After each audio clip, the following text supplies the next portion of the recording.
2014 के लोकसभा चुनावों से पहले देश के 5 राज्य चुनने जा रहे हैं अपनी सरकार।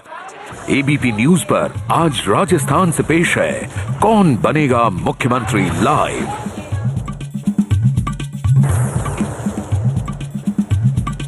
नमस्कार। कौन बनेगा मुख्यमंत्री आज दस्तक दे रहा है राजस्थान के अजमेर में। जी हां, वो अजमेर जो कि गरीब नवाज का अजमेर है, वो अजमेर जहां की पाक फिजा में जायरीन की इबादत की खुशबू तो है ही, साथ ही राजनीति का तड़का भी है। हम आपको बता दें कि अजमेर लोकसभा सीट है कांग्रेस के युवा नेता, सांसद और मंत्री सचिन पायलट की, और यही वजह है कि इस बार के चुनाव कहीं ना कहीं उनके नाक का सवाल भी बन गया है। हमारे साथ अजमेर की जनता मौजूद है, उनके बेलाग बेबाक सवाल तो होंगे ही, और साथ ही मेरे दो पैनलिस्ट इस वक्त मेरे साथ जुड़ गए हैं। हमारे साथ मौजूद हैं वासुदेव देवनानी बीजेपी से, और साथ ही कांग्रेस की तरफ से ललित भाटिया। आप दोनों का स्वागत है। मगर पहला सवाल, एक और जो मुद्दा जिसकी वजह से अजमेर इस वक्त राष्ट्रीय मानचित्र पर दस्तक दे रहा है कि शायद ही ऐसा कभी, कम से कम पिछले कुछ अरसे में नहीं हुआ है, जब एक ही शहर के सुपरिंटेंडेंट ऑफ पुलिस और डेप्यूटी सुपरिंटेंडेंट ऑफ पुलिस जो है वो लोग जेल में सजा काट रहे हों। जी हां, ऐसा हुआ है अजमेर में, उसकी हम चर्चा करेंगे, मगर उससे पहले आइए देखते हैं रिपोर्ट। पृथ्वीराज चौहान के हिंदुस्तान की राजधानी अजमेर उस समय का अजमेरू भारत में पर्यटन के नक्शे पर खास पहचान रखता है। अजमेर में ही है ख्वाजा मोइनुद्दीन चिश्ती की दरगाह, तो अजमेर में ही है आस्था का प्रतीक पुष्कर। पर्यटन के लिए मशहूर अजमेर में पर्यटन की हालत गिर रही है। अशोक गहलोत की सरकार ने राजस्थान की पर्यटन मंत्री बीना काक को अजमेर का प्रभारी मंत्री भी बनाया, लेकिन हालात नहीं सुधरे। हालांकि इसी साल सितंबर में प्रधानमंत्री मनमोहन सिंह ने अजमेर के किशनगढ़ में एयरपोर्ट की नींव रखी है। राजस्थान और देश की राजनीति में भी अजमेर खास है। मुख्य मुकाबला कांग्रेस और बीजेपी में है। अजमेर में विधानसभा की कुल 8 सीटें आती हैं। ब्यावर, किशनगढ़, पुष्कर, अजमेर उत्तर, अजमेर दक्षिण, नसीराबाद, मसूदा और केकड़ी। 2008 के विधानसभा चुनाव में कांग्रेस को 4 और बीजेपी को 3 सीटें यहाँ मिली थी। एक सीट निर्दलीय के हाथ लगी थी जो कांग्रेस का ही बागी था। ये सीट थी मसूदा। तो हर बार की तरह हमने अजमेर की जनता से सवाल किए, उनके सामने 5 मुद्दे रखे, बिजली, पानी, सड़क, महंगाई और कानून, और उनसे जानने की कोशिश की कि उनके हिसाब से अच्छा रहा या बुरा। बिजली की बात करें तो मामला यहां पर 50-50 का है, यानी कि 50% खुश हैं बिजली की व्यवस्था से और 50 नाखुश। पानी की बात करें 48% खुश हैं मगर 52% नाखुश। सड़क की बात करें तो यहां भी 50-50 का मामला है, 49% और 51%। महंगाई, जी हां, यहां पर लोगों ने अपने गुस्से का इजहार किया है। 74% नाखुश हैं, सिर्फ 26% खुश। और अगर कानून व्यवस्था की बात करें तो 44% खुश हैं मगर 56% नाखुश। तो आइए अपने पैनलिस्ट का रुख करते हैं। ललित भाटी जो कि कांग्रेस के नेता भी हैं। ललित जी, क्या हो रहा है राजस्थान में? मंत्री जेल में, पुलिस जेल में, क्या ऐसी व्यवस्था गहलोत सरकार साहब के अंडर आ गई है कि भ्रष्टाचार हो, व्यवहार हो, उस सबको बढ़ावा मिल रहा है? बढ़ावा, इतना गलत शब्द यूज किया आपने।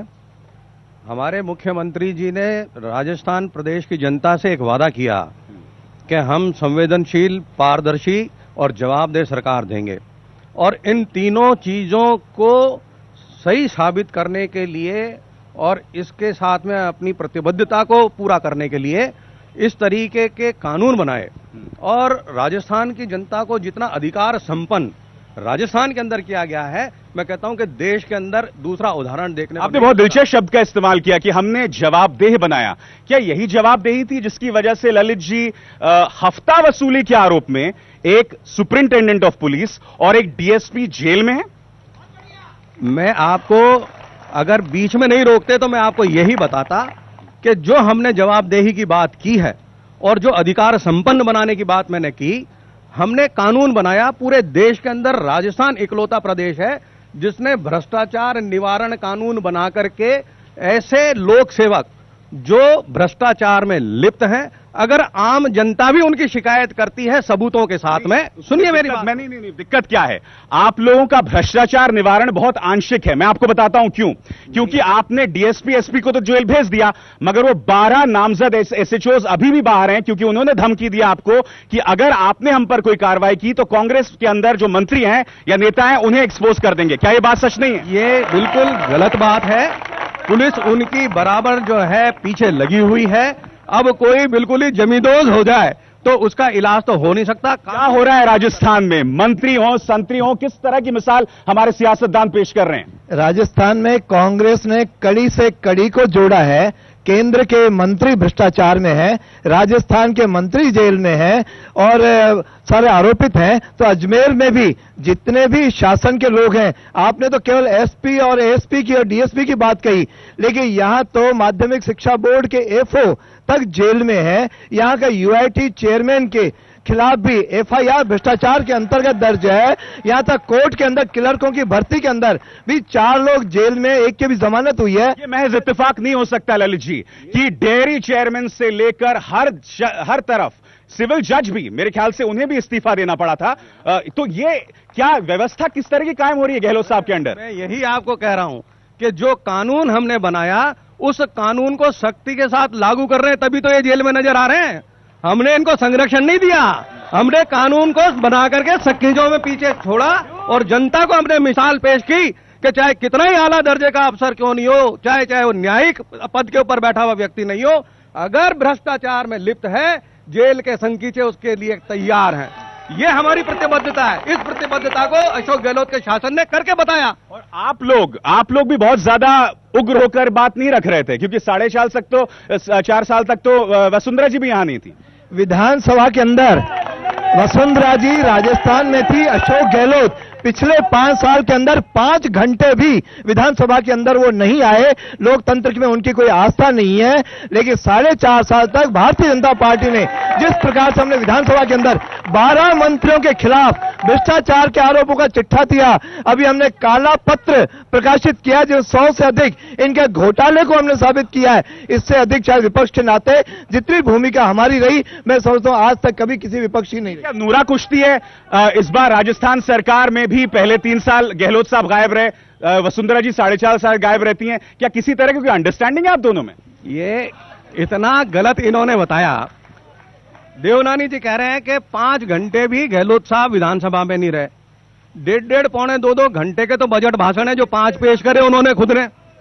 तो ये बात जो खुद सदस्य हैं वो इस तरीके की गलत बात करेंगे तो वो नहीं है। इनके नेता प्रतिपक्ष और अध्यक्ष होने के नाते, पहले नेता प्रतिपक्ष नहीं, बाद में गुलाब चंद जी कटारिया नेता प्रतिपक्ष रहे। इनका अगर आप वहां पर रिकॉर्ड उठा करके देख लें कि इन्होंने कौन से तो भ्रष्टाचार के मुद्दे उठाए और कौन सी जन समस्याओं को उठा करके कांग्रेस को इन्होंने जो है वहां पर वेल के अंदर चिल्लाने के अलावा कोई काम।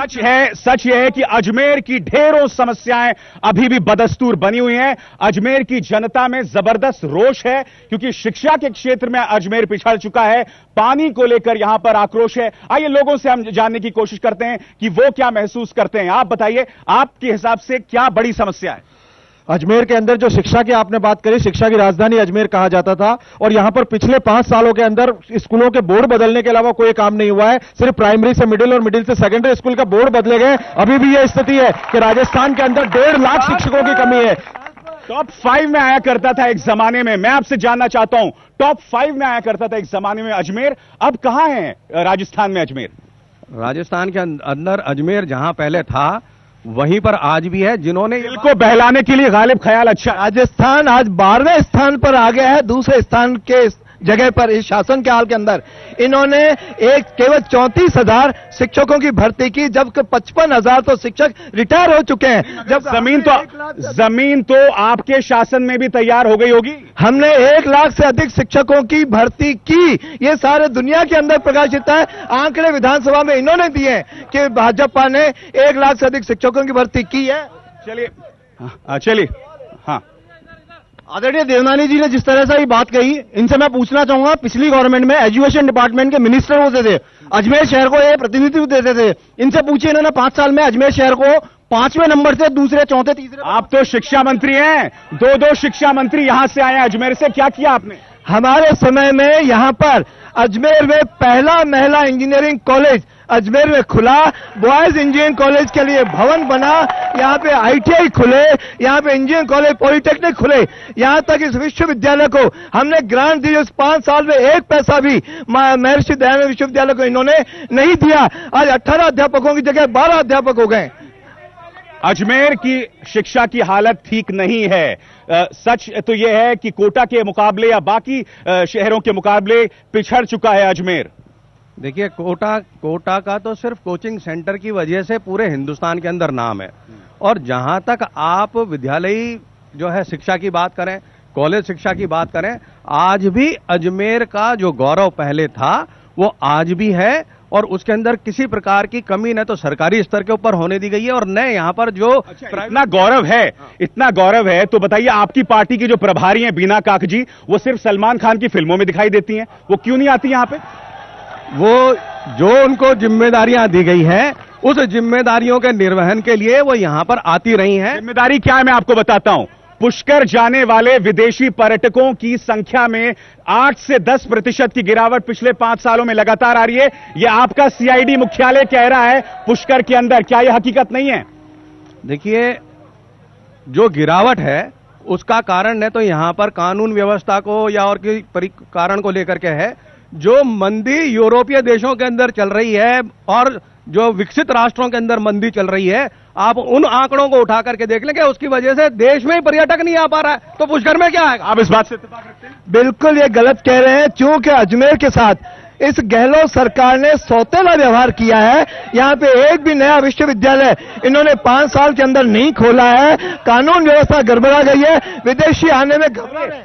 हम ये भी जानने की कोशिश करते हैं कि अजमेर शरीफ यानी कि गरीब नवाज के वहां पर क्या हो रहा है। आपको याद होगा 800वें उर्स में 300 करोड़ की बात की थी केंद्र सरकार ने, मास्टर प्लान की बात की थी, क्या हुआ था उसका हसन साहब? देखिए, पिछले 2 टर्म से देवनानी जी यहाँ के MLA हैं, ये सरकार के पास काम नहीं बेचते।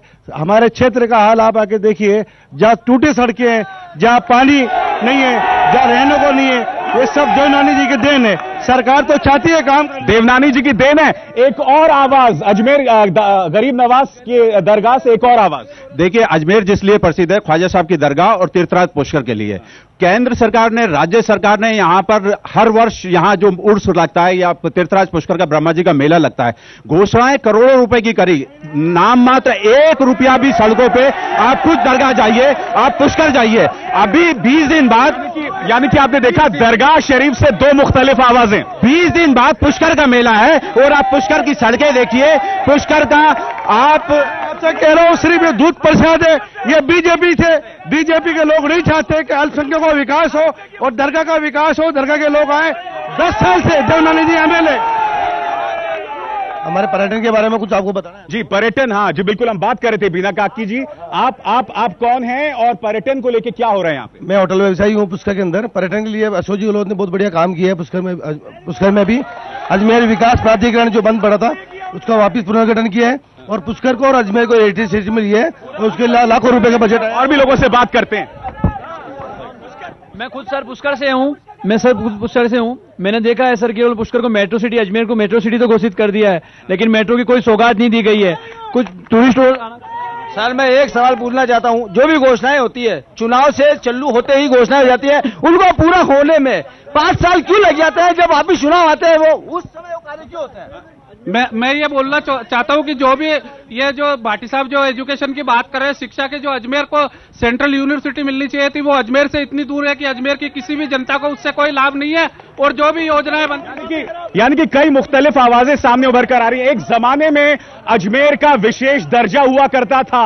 राव कमीशन ने वादा किया था कि जब अजमेर राजस्थान में शुमार होगा तो उसकी खास सहूलियात दी जाएंगी। क्या विश्वासघात हुआ है अजमेर के साथ? अजमेर में पब्लिक सर्विस कमीशन दिया जाता था, अजमेर में रेवेन्यू बोर्ड, अजमेर में board of secondary education, Ajmer में 2.5 मंत्री, 2 कैबिनेट और 1 स्टेट मिनिस्टर देने का वादा किया गया था। लेकिन जब से सेंट्रल गवर्नमेंट ने हमें राजस्थान में राजपुताना के साथ मर्ज किया है, अजमेर के साथ विश्वासघात किया गया, रेवेन्यू बोर्ड तोड़ दिया गया है, PSC तोड़ दिया गया है। आप बताइए, राव कमीशन को क्यों इग्नोर कर दिया गया? अजमेर का एक अपना दर्जा होता था और लोग जैसा कह रहे हैं कि राजस्थान में शुमार होने के बाद अजमेर को नुकसान हुआ है। इस कांग्रेस सरकार ने माध्यमिक शिक्षा बोर्ड का पहली बार 25 करोड़ से भवन जयपुर में बना करके इसको तोड़ने का एक षड्यंत्र रचा, जिसका हमने विधानसभा में जोरदार ढंग से। ये बिल्कुल गलत बात है। राव कमीशन के साथ में जो मर्जर के समय संधि हुई, अजमेर का विलय हुआ, तो यहां पर आरपीएससी देने की बात थी, आरपीएससी यहां पर है। रेवेन्यू बोर्ड का ऑफिस यहां देने की बात थी, वो यहां पर है। यहां पर डायरेक्टरेट ऑफ आयुर्वेद देने की बात थी, वो यहां पर है। बोर्ड ऑफ सेकेंडरी एजुकेशन देने की बात थी, वो यहां पर है। जिनको तोड़ने की ये बात कर रहे हैं वो सर्किट बेंचें लग रही हैं, क्योंकि राजस्थान का विस्तार भी बहुत हुआ है। 1952 और 1950 के बाद से लेके आज हम 2013 में देखें, आबादी बहुत बड़ी है। क्या ये जमीन तर्क की जमीन? आबादी बढ़ी, लेकिन 3 स्थानों जगह और नए कौन सी चीज दी? एक भी चीज अजमेर को नहीं दी। विश्वविद्यालय खोले तो बाहर खोले और चीजें दी तो बाहर दी। अजमेर में इन्होंने, हम केवल आवाज उठाते रहे, लड़ते रहे, इन्होंने एक भी चीज अजमेर को नहीं दी। एक और जो बहुत संवेदनशील मुद्दा है वो है टोंक से बनने वाले बांध, बीसलपुरा बांध, जिसकी वजह से जो पानी अजमेर को मिलना था वो जयपुर को चला गया। मैं जानना चाहता हूं इसमें क्या दोषी वसुंधरा नहीं है, क्योंकि जमीन वहीं से तैयार हुई थी और उसके बाद आपने भी मना नहीं किया उसको। इन्होंने बीसलपुर का पानी जो था अजमेर के लिए 5 टीएमसी रिजर्व है, लेकिन लाने की व्यवस्था इन्होंने आज तक नहीं की। हमने पैरेलल स्टील, आपने भी तो सारा अजमेर जयपुर की तरफ डाइवर्ट कर दिया था। स्टील की पाइपलाइन हमने बनाई, लेकिन हम एक पाइपलाइन और बनाना चाह रहे थे, लेकिन वो हमारी सरकार चली गई, इन्होंने नहीं दी। मगर आपने क्या किया? सवाल है ललित जी, आपने क्या किया? पूरे कांग्रेस पार्टी ने तो अजमेर की प्यास बुझाने का काम किया, बीसलपुर डैम बना करके। इन्होंने प्यास बढ़ाने का काम किया। जब सांवरमल जी पेयजल मंत्री थे, इतिहास उठा करके देख लें कि बीसलपुर बांध बना, तब से लेके आज तक जो केकड़ी से अजमेर के बीच के अंदर मेन पाइपलाइन सप्लाई करती थी, वो कितनी फूटी। क्या ये सही नहीं है? नहीं, क्या ये सही नहीं है? नहीं, आप दोनों ही, हम जनता से जानना चाहते हैं, जनता से जानना चाहते हैं, क्या आप इस बात से इत्तेफाक रखते हैं कि जो पानी अजमेर को मिलना चाहिए था वो दरअसल जयपुर को दे दिया गया? आप लोग कितने लोग इतने इत्तेफाक रखते हैं? ये जो पानी की बात हो रही है, पानी इन्हीं के, वसुंधरा जी के करीबी एकदम सांवरमल जाट में जो सिंचाई मंत्री थे, उन्होंने इसका पैसा पाइपलाइन का खाने के लिए अजमेर से इस पानी का, अजमेर का जो पानी है, अजमेर के हिस्से का पानी है, 5 टीएमसी तय था ना, सारा पानी इन्होंने उठा के जयपुर में इसका प्रपोजल बनाया, पाइपलाइन डालने का पैसे और पूरी नई पाइपलाइन हमारे सारे और लोगों से राय लेते हैं। और लोग, मैडम आप बताइए। आप पानी की बात कर रहे हैं, अजमेर में कोई पैसा नहीं रहा, कहीं पानी की किल्लत नहीं है। अगर जयपुर भी जा रहा है तो अजमेर में भी किसी तरह की कोई किल्लत नहीं है, और ये कांग्रेस सरकार की देन है कि उसने पूरे अजमेर में पानी पीने की, अजमेर में कोई प्यासा नहीं रहा कि भूखा रहा। जो अजमेर में नगर निगम से लेकर और मुख्यमंत्री से लेकर आज प्रधानमंत्री तक जिसकी सरकार है, वो आज तक हिंदुस्तान और राजस्थान के लिए कुछ नहीं कर पाया। वो भ्रष्टाचार। दोनों ही पार्टियां एक दूसरे का दोष देती हैं, पर अजमेर की जनता के लिए, अजमेर के पानी को अजमेर में रोकने के लिए दोनों ने प्रयास नहीं किया। ये एक बुलंद आवाज उठ रही है। आप दोनों ने प्रयास नहीं किया, राजनीतिक कारणों से आप दोनों खामोश रहे। आप दोनों गुनहगार क्यों ना माने जाए? ऐसा कतई उनकी जानकारी सही नहीं है। कांग्रेस पार्टी ने पुरजोर विरोध किया। कांग्रेस ने डीसीसी से प्रस्ताव भी बना करके हमारे पार्टी लेवल पे भेजा, और इनकी सरकार को भी हमने भेजा कि अजमेर का हक है, अजमेर को मिलना चाहिए।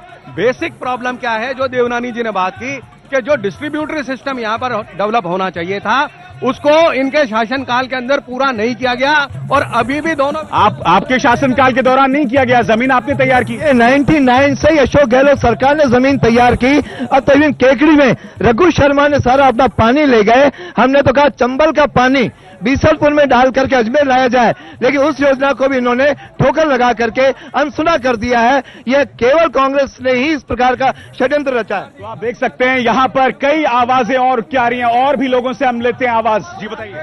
देखिए, कांग्रेस की शासन में जब से लेकर आज 4.5 साल में ये सोते रहे, और 4 साल बाद में इन्होंने योजनाएं लागू की है, वो योजनाएं सारी विफल है। आप मुझे एक भी योजना बता दीजिए जो सफल है। जनताओं के साथ धोखा और खिलवाड़ किया जा रहा है।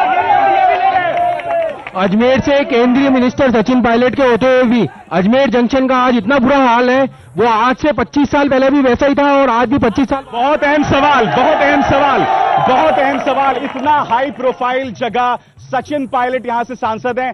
कुछ लोग कह रहे हैं कि बीना कागजी ने यहां का ध्यान इसलिए नहीं दिया क्योंकि गहलोत साहब और सचिन पायलट में एक किस्म की प्रतिद्वंद्विता है।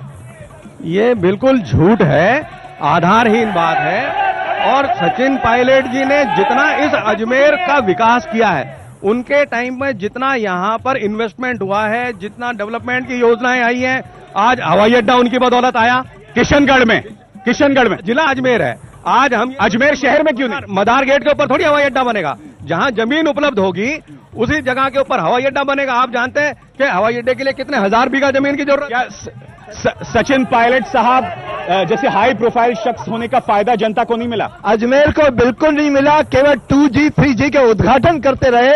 हवाई अड्डा भी अजमेर में जो सराधना के पास बनने वाला था वो वहां पर ले गए। यूनिवर्सिटी भी जो यहाँ अजमेर चाचावाल से बनने वाली थी उसको दूदू के पास में ले गए। केवल उन्होंने अपना स्वार्थ देखा लोकसभा, लेकिन अजमेर के साथ सौतेला व्यवहार करते रहे। मेरे पास वक्त इतना ही है, मगर हम आपको वादा कर रहे हैं कि हम लगातार राजस्थान आते रहेंगे। हम आपको बता दें, हम अपील करना चाहेंगे अपने दर्शकों से कि 1 दिसंबर को राजस्थान में वोट पड़ना है। बड़ी तादाद में जाइए, अपने मताधिकार का इस्तेमाल कीजिए। 8 दिसंबर को एबीपी न्यूज पर पूरी काउंटिंग हम आपको लाइव दिखाएंगे, पूरी समीक्षा के साथ। और साथ ही हम आपको ये बता दें कि कल हम लोग कोटा में मिल रहे हैं। जी हां, कोटा में होंगे, वहां के ज्वलंत मुद्दों के साथ। आप देख रहे हैं कौन बनेगा मुख्यमंत्री।